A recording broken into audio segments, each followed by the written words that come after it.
আজকে এই পেছন পাটের ডিজাইনটা আমি কাটিং করা দেখাবো খুব সহজ পদ্ধতিতে, পুরো স্টেপ বাই স্টেপ।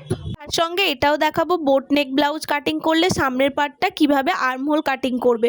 তো ভিডিওটা পুরোটা যদি ভালো লাগে লাইক কমেন্ট শেয়ার করবেন, চ্যানেলে নতুন হলে চ্যানেলটাকে ফলো করে দেবেন। তো এখানে আমি ঝুল নিয়েছি 14 ইঞ্চি, পেছন পার্ট অনুযায়ী যেহেতু বোট নেক হচ্ছে তার জন্য পুটের হাফ নিয়েছি, যতটা পুট ততটা মোহরা স্ট্রেট লাইন।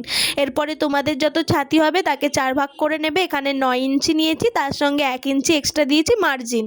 কোমরের কাছে আসছি, কোমর ভাগ 4, 7.5 ইঞ্চি হচ্ছে, তোমাদের কোমরকে 4 ভাগ করে নেবে। তার সঙ্গে ওপরে 1 ইঞ্চি এক্সট্রা, তাই নিচে 1 ইঞ্চি। এখান থেকে 1 ইঞ্চি 2 সুত নিয়েছি মোহরার মাপটা দেওয়ার জন্য, দিয়ে মোহরার শেপ দিয়েছি। আর আমি গলার চওড়া নিয়েছি 3.5 ইঞ্চি এবং গলার লম্বা নিচ্ছি 3 ইঞ্চি, নিয়ে এটাকে একটা চৌকো বক্স শেপ করে দিলাম। দেওয়ার পরে এখানে আমাদের রাউন্ড শেপ করে দিতে হবে। তোমরা এটা এরকম ডট ডট করে মিলিয়ে নেবে, নইলে আর্মহোল স্কেল দিয়েও কিন্তু করা যায়। এইবার নিচ থেকে 3 ইঞ্চি ওপরে একটা দাগ টানছি, আর এখানটার চওড়া নিচ্ছি আমি 4 ইঞ্চি, আর গলার লম্বার নিচ থেকে 1 ইঞ্চি নিচে অথবা হাফ ইঞ্চি নিচে করলেও হবে, একটা দাগ টানবো। টেনে ওখান থেকে চওড়াটা নিচ্ছি 3.5 ইঞ্চি, নিয়ে ওপরের দাগটার সঙ্গে নিচের দাগটা স্কেল বরাবর মিলিয়ে দিলাম।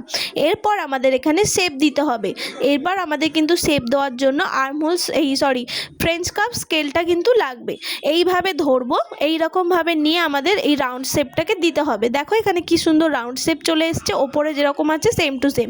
এবার এই কোণা থেকে 2 ইঞ্চির একটা দাগ টানছি, বেশি না 2 ইঞ্চি টেনে যে ফ্রেঞ্চ কাপ স্কেল আছে ওটা দিয়ে কিন্তু আমাদের রাউন্ড শেপ দিতে হবে। তো কিভাবে দেবে, এই যে এরকমভাবে ধরে এটাকে এরকমভাবে রাউন্ড বরাবর বসাবে, বসিয়ে এখান থেকে 2 ইঞ্চির দাগটাকে রাউন্ড করে দেবে। ভিডিওটা যদি ভালো লাগে আবারও বলছি লাইক কমেন্ট শেয়ার করতে কিন্তু ভুলবে না।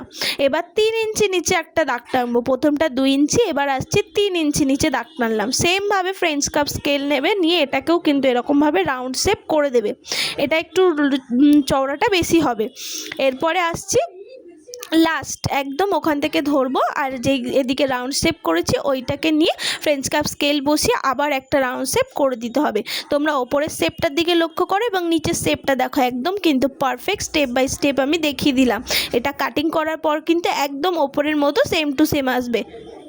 তোমরা চাইলে পেছনে হুক করতে পারো, আবার নাও করতে পারো, দুটো ডিজাইনই করা যাবে। এবার এটাকে সেম টু সেম ভাবে কাটিং করে নেবে। তোমরা যারা কাটিং সেলাই ভিডিও দেখতে চাও তাহলে আমাকে কমেন্টে জানাবে। আর এটা কিন্তু 4 ইঞ্চি যেহেতু রয়েছে বোট নেক, আমি বলেছি সামনের পার্টটা, এটা তো পেছন পার্টের মোহরা হলো, সামনের পার্টের জন্য ভেতর দিকে 1/2 ইঞ্চি 2 সুত একটা তালপাট কাটিং করতে হয়। করে ওই লাইনটাকে ওপরে একদম পুট লাইনের সঙ্গে স্কেল বরাবর মিলিয়ে দেবে। নতুন ব্লাউজ কোর্স শুরু হচ্ছে, যারা যারা ভর্তি হতে চাও স্ক্রিনে দেওয়া নাম্বারে যোগাযোগ করে নিও। ব্লাউজ সম্পর্কে A to Z সব শেখানো হবে, লেটেস্ট ডিজাইনের ব্লাউজও কিন্তু শেখানো হয়। এবার এই কোণা থেকে নিয়ে মোহরা শেপটা আমাদের দিয়ে নিতে হবে। আগেরটা ছিল পেছন পাটের মোহরা, এবার যেটা ভেতর দিক থেকে দিলাম। তোমরা চাইলে ফ্রেঞ্চ কাপ স্কেল দিয়েও কিন্তু মোহরার শেপ দিতে পারো, আবার নর্মাল এমনি হাত দিয়েও দিতে পারো, দুটো ভাবে কিন্তু সুবিধা হবে।